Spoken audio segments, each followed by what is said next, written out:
Multiple Russian armored vehicles were blown up in a series of devastating Ukrainian strikes as Vladimir Putin continues to struggle to make gains in his war. Ukraine's armed forces released footage of the precision strikes, which used anti-tank guided missiles to obliterate several Russian tanks trying to make advances in the Donetsk region. Forces from Ukraine's 72nd Mechanized Brigade targeted the Russian tank south of the city of Pavlivka in a humiliating failure for President Putin's men. At least 4 tanks were filmed being wiped out during the ambush. A separate clip from the same strike saw Russian BMP-3 tank become engulfed in flames as it rushed to make it to a tree line in its advance.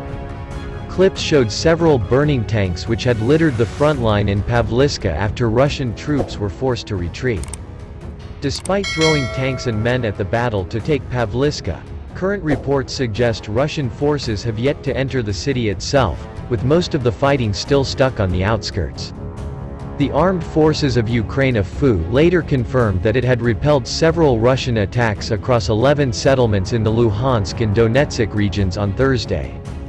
The push coincided with a massive barrage of Russian missile attacks across Ukraine, which killed at least 11 people. However, much to President Putin's frustration, all Russian kamikaze drones were shot down, while 47 of the 70 rockets were also down. The latest stalled offensive comes just days after Russian armed forces declared that it had launched a new push in the Zaporizhzhia region.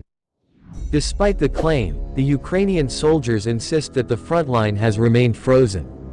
Today, Ukraine's army claims to have killed 109 Russian soldiers and wounded a further 188 in one day's battle around the village of Volodar in the eastern Donetsk Oblast.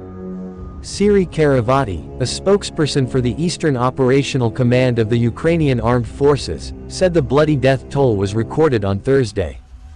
It is widely understood that President Putin is preparing to launch a fresh offensive in Ukraine in the spring or early summer. An assessment from the Institute for the Study of War as one of the world's leading military think tanks claimed that Russian troops are regrouping in preparation for a big offensive in the eastern Donetsk and Luhansk oblasts. The expected offensive in the spring prompted Western countries to supply Ukraine with much-needed tanks. Earlier this week, the U.S. announced plans to send 31 powerful battle tanks to Ukraine, joining Germany in sending the vehicles to support the fight against Russia's invasion.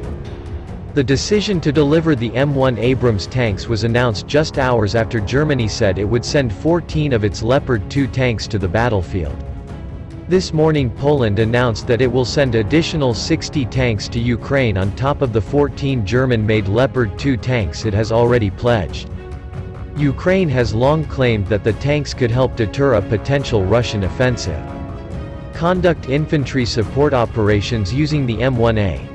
Meanwhile, President Putin's spokesman condemned the moves as a blatant provocation.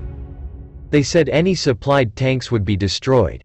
Adding these tanks burn like all the rest, they are just very expensive. Moscow is funding